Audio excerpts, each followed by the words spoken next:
This is how we start, Fran. Oh my gosh. You didn't say 3, 2, 1. No, none of that. No, we were trying to go for a chill out. I could do with the board, couldn't we? We could do with the board.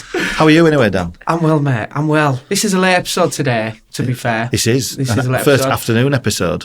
Yeah, for a long time. But yeah, it's exciting. We've got an exciting guest on today. Very exciting guest, I would submit, yes. But well, I'm very pleased to be here. And thank you for the invitation. We're going to jump straight in. No further ado. So, Fran, thank you for joining us. I'm coming at this from a completely, I just want to ask questions completely without knowing anything. This podcast is to try get people to... I think a lot of talks, especially with people from the DFE and things, can be in a place where not a lot of people understand it. So I'm going to ask questions like the Joe public do, like a consumer. Yeah. But I'll try to answer without acronyms and make sure that I'm telling to my kids and explaining. Perfect. And explaining what I do. You got the audience. Yeah, if you'd like to introduce yourself. Yeah, well, actually, my name is Francesca. But since I moved to UK, they start to call me Fran. I think it had never been a Fran before. It's an English thing. It happens only in England or in UK, let's say. I moved from Rome to Liverpool in 2005.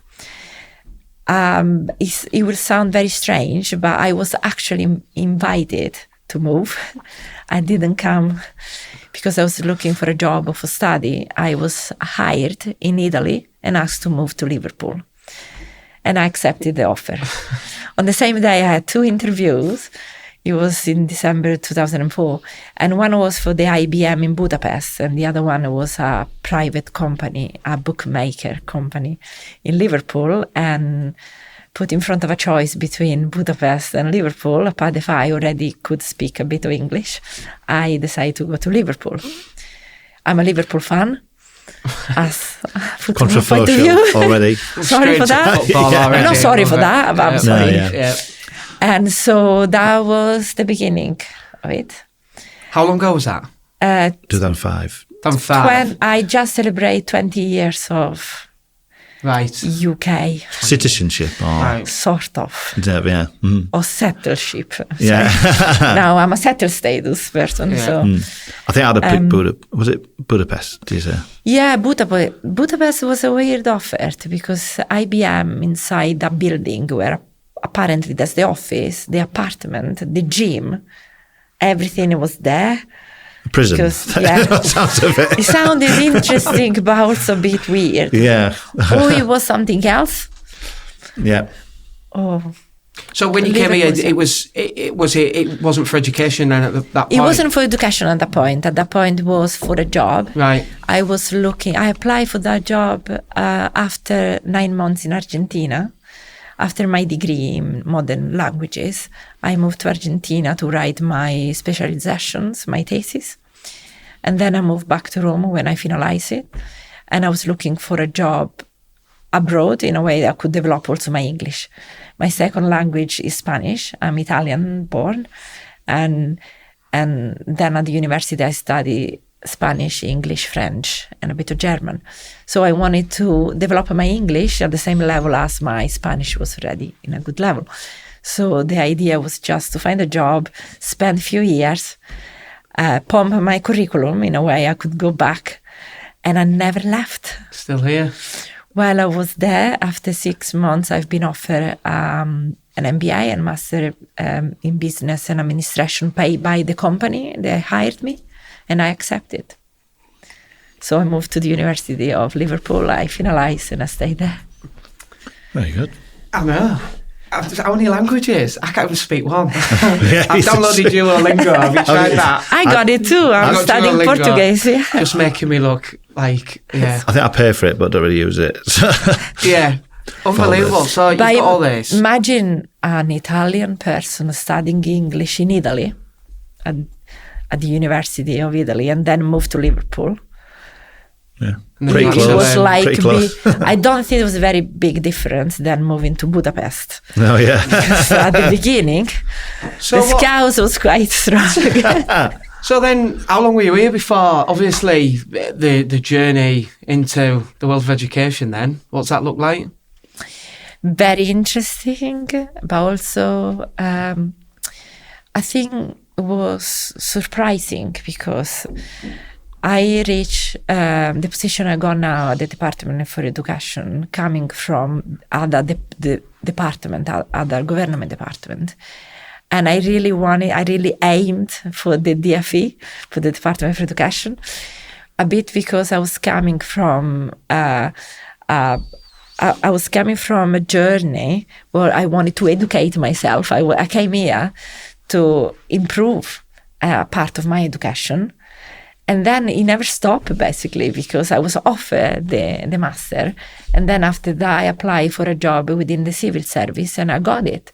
And I was very surprised because England treated me extremely well. There's absolutely nothing I can complain about the work experience that I had and the education that I have been given without me asking, to be honest, because everything was offered. So maybe I'm lucky. But I would never imagine to have the same in Italy. I don't want to say anything controversial, but it will be very difficult me as an Italian to apply for a job at the government in Italy and get it without asking any favors. Yeah. While here, I came as nobody. Yeah. I came only to do a work where I was expected to support a business development for a bookmaker. And I finished having the opportunity to apply for a job, get a position. And once I got that position, every step has always been offered. Like I had always support from all the environment around me, people, colleagues, superiors. I never felt to be a step behind. Yeah. So I think that was absolutely, and Liverpool was great under that point of Lots view. of Liverpool dropped into here, isn't there? Yeah, we might need to go. A lot of love, yes. A lot of love, yeah. So after the civil service, it naturally progressed into the DFE then from there. I moved. My first job was with Food Standard Agency within the commercial team as a contract officer. And that was my first experience as civil service. And then progressing a few years after into DEFRA, the Department for Food and Rural Affairs. Again, commercial team, where I've been offered to develop again, educational-wise, because I've been offered to an apprenticeship in CIPS, so the Chartered Institute of Procurement and Supply Chain. And went on and on. So when I finalized it, I applied for a higher position than I had within the DFE. And that was another thing that was very incredible because I applied for the job I'm doing at the moment in January 2020. And my application, the written application passed. And yet then you are supposed to have an interview. And there was no way to have an interview because we went into lockdown and COVID started. So it was like 6 months where there was absolutely nothing. It was panic. What was happening was no expected. So new policies, new intervention, everything was COVID focus. And as soon as it was a little bit relieved, let's say, during the summer of 2020, I've been told that I was successful for an interview that I completely forgot about it. And that was for DFE. They pack it there, and then they called me back after 6 months. It's do you know what's interesting about, you know how many people moan about here? Like, honestly, someone put a post on social media the other week talking about how opportunities were really poor. Yeah. And you can hear bad noise, can't you? And maybe I come from a different background, cultural-wise. Yeah, but I think this is a land of opportunities. So there we go. I never been without, and I did also the credit crunch, 2008. That was very tough. Because there was a period where the company where I was working on was taken over by another company, and they reduced the personnel. And I was one of the pure number of people that was only moved to the new department. That was absolutely horrible. But the fact I was put with the Scottish team because I was the only one able to understand a telephone call from Glasgow. Yeah. And that was very weird. And that was in Sheffield. I moved to Sheffield for that. But that was horrible because when I was applying for job, the only thing they offered me was pizzerias, bartenders, and once they sent me to a hospital saying that they needed support there, and it was for kitchen potter. So I don't remember how many pots I washed on that day. And the lady who was washing with me was a lawyer from Nigeria. Right. So that was that. But I never been without job. Yeah. You know, there was a continuous opportunity. It was only a matter of applying for it. So what do you do now then? So work within the DFE now? Within the DFE. What does that look like? At the moment, very busy. Let's say. So I'm within the education estates team. That's the team in capital commercial. We look after the value of money for school buildings. So school rebuilding program and the free school program. That means any school that needs an extension or repairment that is within the RAC problem or asbestos is present in the school, we intervene. We need to procure the work for them. Okay. Or any other free school, that means a school that hasn't been built yet, but there is a need from the local authority, a trust. It could be a diocese. They need a new school for that area. So they call us and we start all to roll on. This episode's right up your street. Yes. We love to talk about RAC. I think that's all. But I think it's really interesting that we've got you on to talk a little bit more about it. All we've seen is just chaos from the front end, you know, and estates managers doing amazing stuff to get it right. But I'm going to bring you. A lot of fear. I'm going to bring you in here, Lee, because this is Lee's world, you know, from expertise. No. But just your thoughts on RAC and how it all kind of, you know, came about. It's a bit on the spot, isn't it? Straight on the spot. Yeah, it's not very pleasant, regardless of the situation. But what I've read into and sort of understood,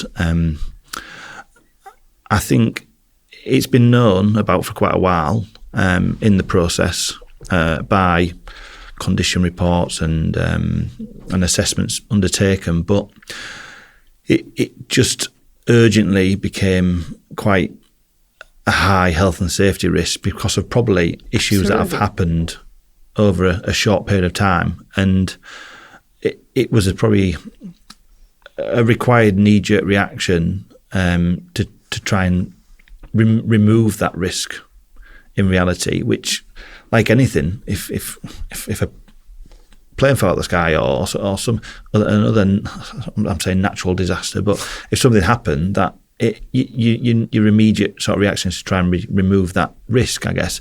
And then that's what I can think from the DFE's point of view is yes, maybe it wasn't documented or advised on on easy time frames for schools returning from.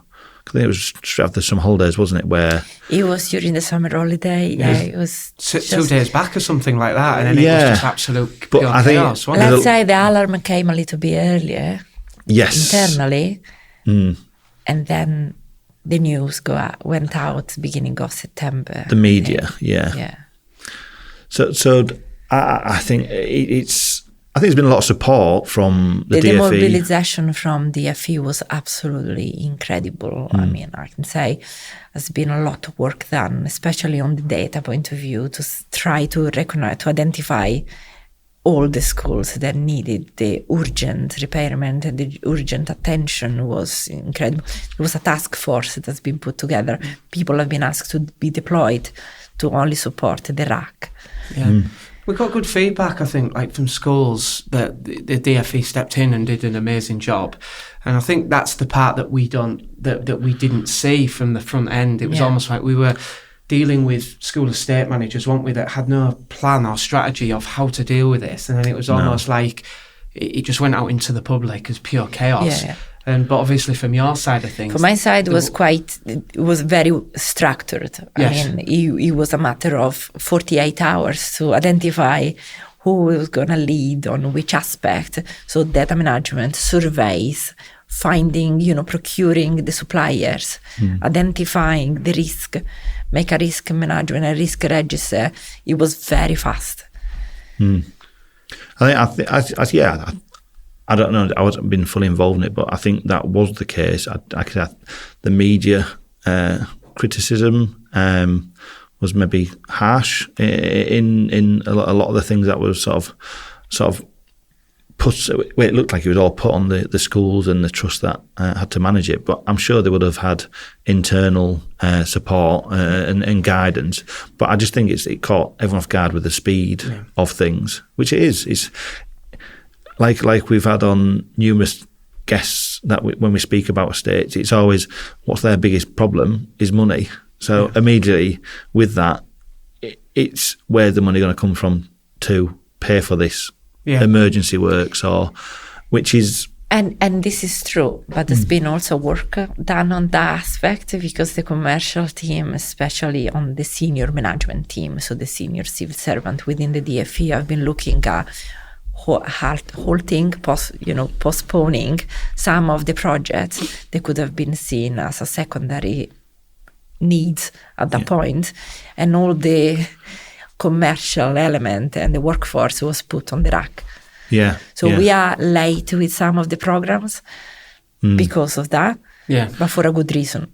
But I suppose like anything, it's got priority. Like when you look at any sort of DFE grading on things, I'm sure there's some schools that are a lot worse than others, but with anything, you're always very protective, as you should be, as a school leader or There's a lot of work done by the technical advisor on that level, because obviously it's not just the civil service architect or technical design team. They need that support from the technical advisor to make sure that they can identify, as you say, the urgency. So maybe something that for us is urgent is not that dangerous, then another, maybe aesthetically it might look urgent, but it's actually not. So that we're having the relevant or the most accurate sort of assessments done on that. Something might look extremely bad, but then in reality it could be a lot more structurally stable than something that doesn't look as. I suppose the hidden.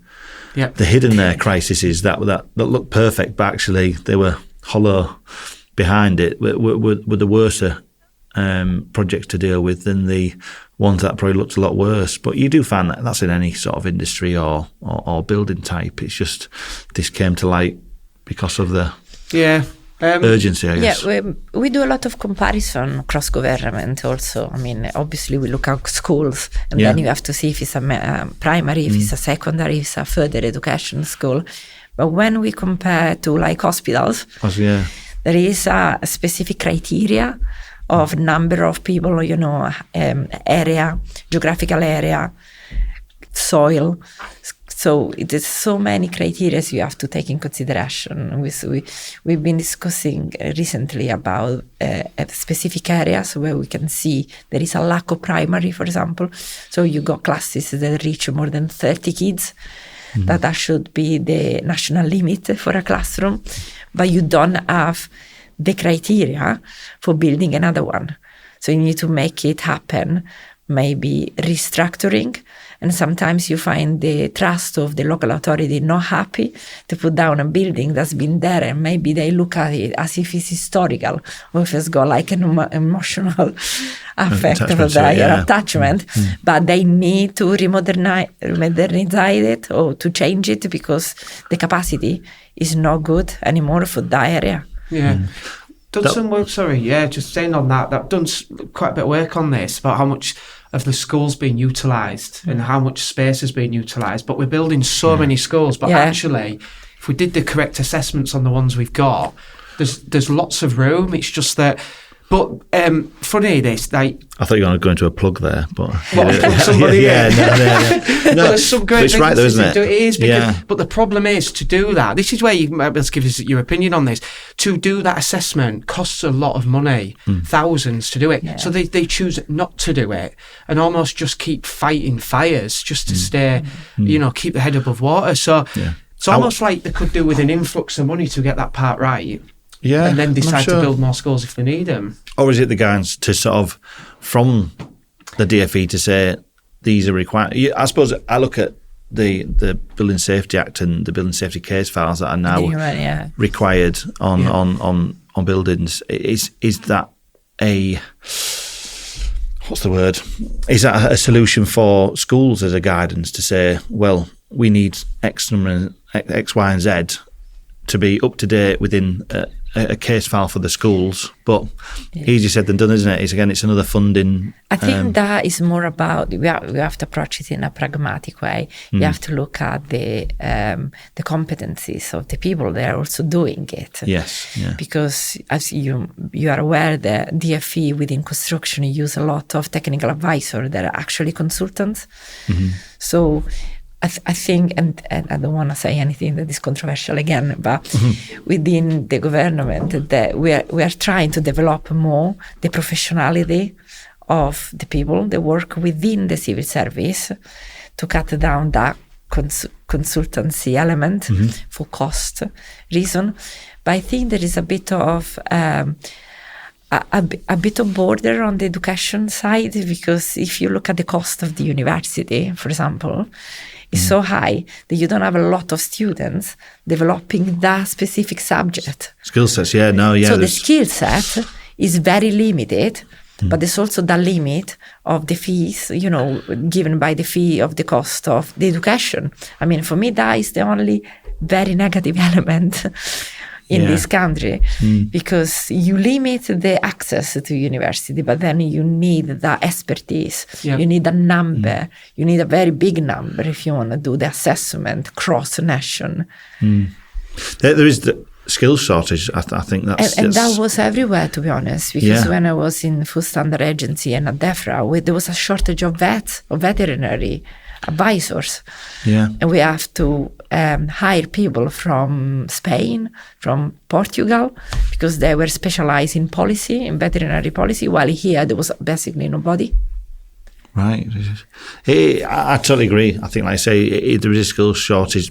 Being a business owner, I know that at the very cold face of it, really, that it's to try and have more people in the industry and have the right training. It's a costly process for people venturing into there, like you say, whereas possibly before it was more supported with grants and student loans are going up and up and up, aren't they? And fees and things like that. And the lack of money from the European Communion. I mean, I can see what is happening with the university and all the projects in the science point of view. And they are really lacking the funding at the moment. Just talk to us a little bit then about procurement, because that's you. Apparently what they do. Apparently that's what they do. And obviously we don't have to go deep into the procurement process, but understanding like how things are changing now with sustainability, social value. How are you bringing this together and making sure you're getting, the best in all sectors? Building the building. There's lots of companies that can do that. So how are we getting all the social value added in as well? This is the biggest question at the moment, because the Procurement Act 2023 is coming into force next week. So up to now, we're still procuring under the old regulation, the PCR 15. And 2 years ago, there was the development of the new Procurement Act, but then we had to review some aspects, especially after the COVID, after the Brexit, and introduce more elements. So one of the biggest elements that's been introduced is the mandatory field, that is the social value. So we give a very big, not just an interest, but actually we put the suppliers in a position that they need to demonstrate that they got a social value culture within their business, and they're also able to deliver it in any single project that they do. And everything that they will be able to deliver is going to be a transparent process because it needs to be published. Okay. So you not just expect, I'll give you a very simple example with modern slavery. So we got a Modern Slavery Act that was in place since 2023. Now it's not just enforced, but they need to demonstrate it, and we have to publish that specific supplier producing that project have been respecting the modern slavery requirements. It's big changes then.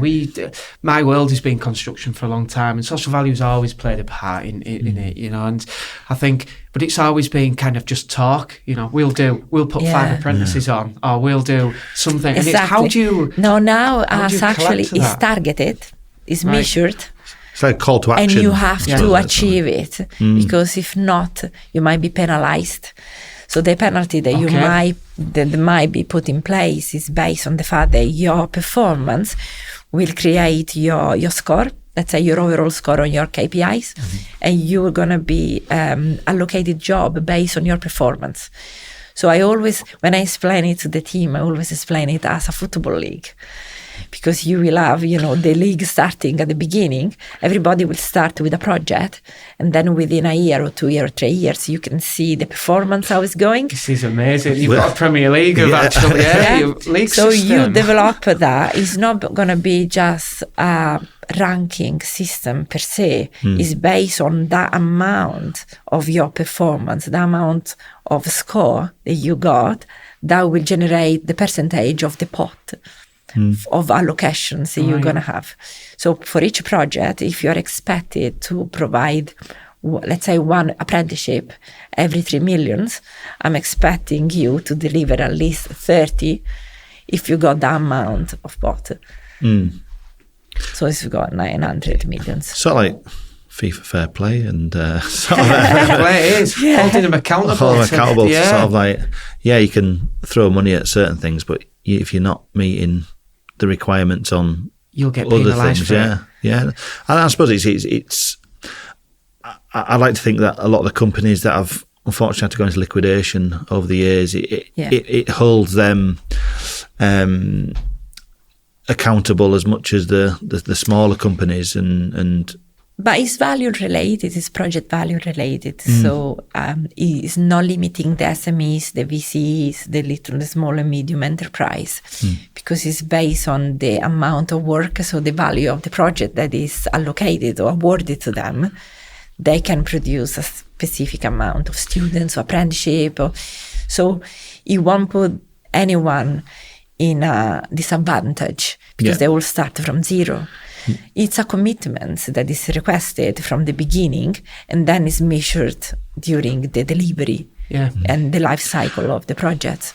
We've talked about apprenticeships on a few other previous podcasts, haven't we? I think the DFE are quite heavily focusing on apprenticeship routes and T-levels. Apprenticeships, T-levels, traineeships, and now also coming on board for the first time. We always look at T-levels at construction level, but we are opening, we are enlarging the range.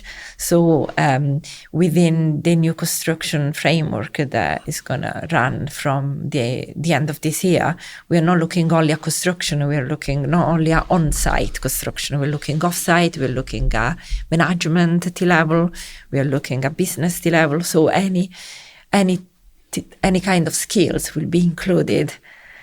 Yeah, it's part of the. It's nice that show support, like you say, because I think we're Sue on from York College, which is obviously local to us, and it was the actual number of apprenticeship options and different avenues you can go down, which is so huge now, and maybe that's it. The traditional sixth form and university sort of route has had its day, I guess. There'll always be that route, but I think vocationally, it's good to hear that the DFE is trying to support that in business as well, I suppose. And apprenticeships too. Yeah. A lot. I think there was a campaign that was done last year, more or less during this period, because it was the end of January, beginning of February, where DFE was promoting the T-levels and apprenticeship. At the point also, I think it came after the COVID period, supplying a laptop, and I think it was £1,000 per head per industry placement to support the suppliers that were providing apprenticeship level. I haven't seen anything yet for this year, but I'm sure there will be a new campaign launch. We're just waiting for the new Procurement Act to go out, because together with the Procurement Act there's also the new PPNs, the Procurement Public Notice, and one of them is on T-level and apprenticeships. Right. What in terms of the social value that you're looking for, what type of areas? Now, I don't know if I remember all of them, but we mentioned modern slavery, we mentioned T-level, so the educational side. Then there is the development of the local community. Yeah. There could be not just with the T-level and apprenticeship, it will be also working with SMEs within 30 miles of range of each project. Then there will be the prompt payment for the major contractor and all the supply chain. And then there's also the environmental bill that we are looking at. So up to now, we've always been looking at net zero and the new generation, so Gen Zero construction. We will focus also on energy usage, wildlife carbon, embodied carbon. I don't know if I remember all of that by heart.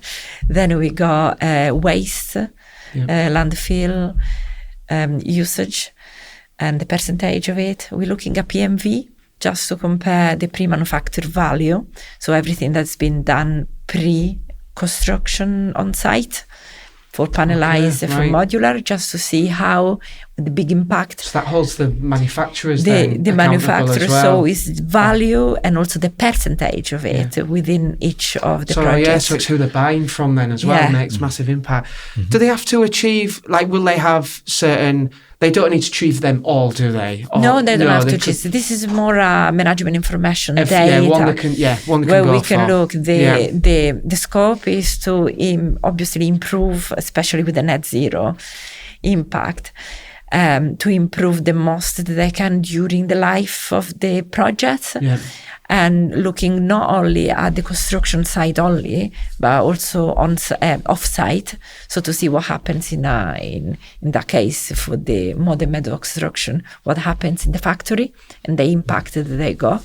It's the embodied carbon, isn't it, from start right to finish, which is going to play a huge role in. And there will be an extra element. We are discussing this. I mean, I'm happy to share. We are looking at how to continue collating the information also with the building in use. Then it's not just up to the end of the defect liability period, but also 2 or 3 years after, because you won't see the energy usage really until you actually got the building running for at least 1 or 2 years. The statistics, like I say, it's everything can look good, can't it, on paper, but then in actual usage and functionality. But the functionality is what is very interesting under the energetic point of view, the consumption, but also the production, because we had some pilot projects where we've seen that with the volumetric solution, they were able to actually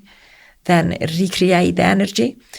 So after 2-3 years of usage of that specific modules, don't ask me the details, but I've read that they could actually achieve a 0 or a minus, because they were collating through solar panel and through the I don't remember the name, photovoltaic cells. Yeah. The PV and the battery storage, things like that, yeah. All around the frames of the windows. Right. So within a 2 years' time, they were able to auto-serve the same structure. So like hot water and electricity. Yeah, they are sort of passive buildings to try and still push passive that. House is one of the main. Is that the main things? Yeah. We are studying to have a passive moment. School. Yeah. Would work as well, but but everything's possible, I guess, design. Do you think with so much social value being added in, that could see the cost then rise, which then could then force companies back into a value engineering situation, which then could create this kind of like low-level quality system. The embodied carbon requirement is one of the elements that's been already picked during our market engagement days that we've done, because some of the structure will need that extra survey, that extra analysis, especially to provide the data. It's not just a number they were looking at, it's the evidence is behind the numbers. So you can't just pick the number and you go, it's can't working. Just pick and say, yeah, this is working, it's fine. So you think I could make, it's coming from like your angle then, there could be this whole new world of surveying that wasn't there before, of documenting. I think it's ever evolving, isn't it, really? This with the sustainability element of buildings and you'll be doing longevity. them type of surveys, won't you? You won't just be surveying the condition, you'll be surveying it to see how long it's, how long, in a way we do that anyway. But it's really, I think it's quite, it's bittersweet really on some things, because everyone moans about having these, this old school, this 1900s sort of school, but it's lasted 100 years with that's been repaired and patched and stuff. How long are the 90s schools that were built and in the early 2000s, how long are they going to last? Are they going to last till another 100 years? I'd like to say not, based on, you look at current development in the last 30, 40 years. So I think sometimes it's everyone wants everything nice and shiny and new, but they don't really take the appreciation of more traditional construction methods being how long-standing they are. So I think it's all great gung-ho with all sustainability and modern method of construction, but at the same time, I do still think we need to take some value from what's been done previously, because... And I totally agree. I mean, for me, it was very big shock, let's say, to come into the modern method of construction. I mean, I come from Rome. The Colosseum is still there. No one's building them anymore. Nobody will touch it. I don't think it's going to be put down to rebuild it with a panel. But it's the usage of it. I think that we are looking at. The first element that for me was a shock is the aesthetical element, obviously, because you see the volumetric solution, then you see the old-fashioned Cambridge or Oxford, university. But then they are really developing in a fast way. Innovation is one on another element that is coming very strong with the new Procurement Act. When they need to prove innovation, the innovation could be also aesthetical. So you go a panelized or a volumetric solution, but then cover with the Cornwall rock, the bricks, that you actually don't realize that is a volumetric solution. So cost, again, very high, but then you have to look at the long-term life of the building, because it might have a very big impact with the environment, the fact that it's totally net zero solution. Nice. So it's a balance. Yeah, there's a lot of pressures on QSs now of businesses. So all of a sudden, don't start defending that. I love QSs, but they've been doing stuff for so long, and their job is to go get best value. They do an amazing job, but with all these new things coming in, they need to really be. They're going to have to level up their skill set to go. Actually, we've got some new windows. But does it achieve this, and this? And that could be really tricky. And, you'll see some getting caught out along the way. Not of their fault, of their own, but... I think the whole design team on these sort of projects need to be accountable. I'm not saying they're not going to be accountable, but it's... very often placed where that's not my part. I'm not dealing with that. Loads of backheeling going on. You're right. I mean, we did have a lot of problems during the last 3 years of understand what that modular solution was. We had QS who couldn't understand what they were doing. We had TA. They were not sure what they were approving or not, so we have to come into there and re-educate. Technical advisors, sorry. Yeah, technical advisors, sorry. No acronyms. Because and then the local authority we had local authority ringing where it was a self-delivery project. A self-delivery project is when a local authority comes ask to use one of our suppliers through the framework, but then they deliver the project. They project direct that specific construction, but then they come back and say they don't know what they're doing because they were not expecting a volumetric solution, so they didn't know how to approach it. Yeah. That's a good question. On the local authority and like planning and things like that, are they helpful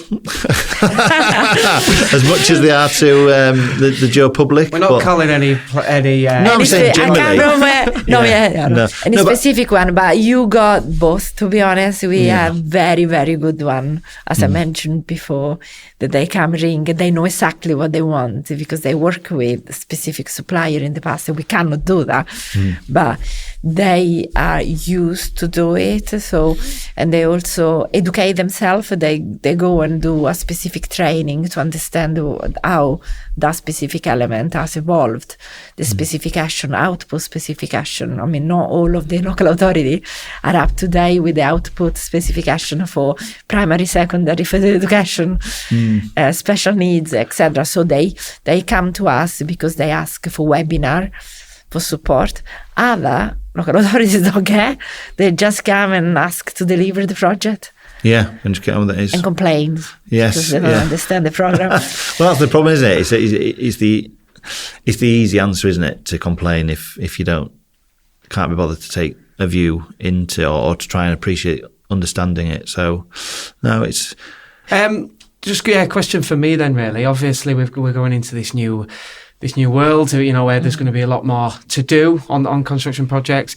The long-term benefits of everything that we're putting in, we don't know what this looks like, do we? Everything we're doing is just based off evidence we've got. But very early on. And do you think more? I'm not really putting you on the spot, but do you think we're doing everything we possibly can from the information we know to make schools, fit for purpose, or is there still a lot more to add in? For what I've seen up to now, there's been a lot of work done also on lesson learned that I really appreciate the Department for Education for that. We went back to 8-10 years to try to review everything that's been done in a way to understand where to implement, where to improve, what that shouldn't be done again. And I think it's very positive, the fact that we are looking at that lesson learned for a continuous improvement, but also asking for innovation. Innovation means something new. So it's very difficult to find, a lesson learned on something that hasn't been done before. So we got pilots, as I mentioned before, pilots project going, and the continuous review. So some are finalized, they're already in use, but they're so young, like no more than a year. And we really need time to see how that will develop. The good things that we're doing that I wasn't expecting, I didn't experience anything before in other government department, is to look also what's around us, because we got a very good relationship for Passive House with Germany development and the Germany Department for Education, because they were the first to develop the Passive House solution. So we've been in contact with them. We try to see what they've been doing and see what is possible or not with us. So now we are discussing with the Irish government to see what they're doing on temporary accommodation solution, and we're looking at what they put in plan for their delivery. Could be a good example or a bad example, but at least we are actually dialoguing, we are communicating. Shared information, I guess, is that sort of it, sharing best practice. It's everything, isn't it? There's so many good things happening out there that we can lean into. I know a guy that does innovation. He works with businesses and he literally just looks at what you're doing and then he looks, how can we do it better? That's his job. Right. It's amazing. I might put him. I never thought of education well, but it is something where you need them brains that are thinking completely different to you. You don't know what you don't know, do you? No. And we go to the final users because Education Estates Conference that runs every year in October, the one where we met last year. We actually listened to the students We go Yes. and interview Yeah. students, school head teachers, parents, and the community around the project to understand the impact that that project had, not just during the construction, but also after. So we go back 2, 3 years, 4 years after and re-interview them in a way to see if there's been any changes. That's a great way. They know the answer, though. They're the ones Yeah. who are sat looking at our Yeah. buildings going, Yeah. why do we build Brutal. it like that? Brutal honesty, you isn't know, it? Yeah. Our world of builders and architects, we only know one method. I did Yeah. say the other Great, day, where's the next person that could build the Gaudi Cathedral? Like, where are them architects? I don't think there is any anymore, No. is there? Or a few. Well, Maybe over in I don't Italy. know. Well, we got one of the biggest architects in the world in Yeah. Italy that he made the auditorium in Rome that is made as a shape. I don't know if you've ever seen. We'll have to look Is for the that. auditorium is the big concert Yes, yeah. area, and is one of the at the moment is the most studied architect that is I'm gonna around have the to look at world. his work. I've been to Definitely. Pompeii. That's Bit different. different, yeah. Very different. It is. It was good in the time, just still standing. But I'm very curious on the use that is doing of this innovation impact, because from my experience in Argentina in 2000, I mean, I was living in Patagonia, in Tierra del Fuego, where there was absolutely nothing. If you imagine, at the beginning of the 19th century, we already had basically everything. We already developed the train. We were already able to travel, and they were not discovered. So the last part of Argentina was discovered in 1820, and we already had different wars and different rains, and they were discovered. So in 2000, they still had prefabricated building there. So all the houses are prefabricated. There's no traditional construction. It's all volumetric and panelized.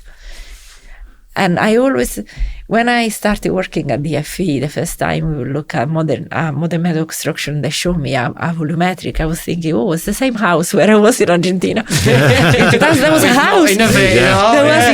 There was a house, and that's the only thing that they knew. If someone was born there, I was with a family because I was a student. They only knew that kind of construction. They had never seen anything that is bricks, and it's amazing, isn't it? I mean, they don't have concrete, the streets, the Ruta 3.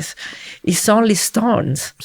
It's been perfect for do you know what's really interesting? First of all, I really appreciate you coming on today and talking about this side of it, because it's, you know, like I say at the beginning, like, we don't always hear it from all sides, but the thing is, we're all thinking the same thing, you know, and whether it's the DFE or the, you know, the schools, you know, the ones on the front line, or whether it's from a world of surveyor or the pupils, we all have that same vision to just make. But I think sometimes the communication gets cut, and you always think someone's got a different agenda, but actually we're all just on the same mission, I think aren't the we? aim is the same, isn't it? Mission is a very good the word. mission's the same, and it's a noble mission. It is. It absolutely is. And what we'll have to do is get you back on again after, you know, in a year's time. Innovation. To talk about See how it's going. how's it going, and you say, "Nah, they're just putting cardboard boxes up again." Not innovative.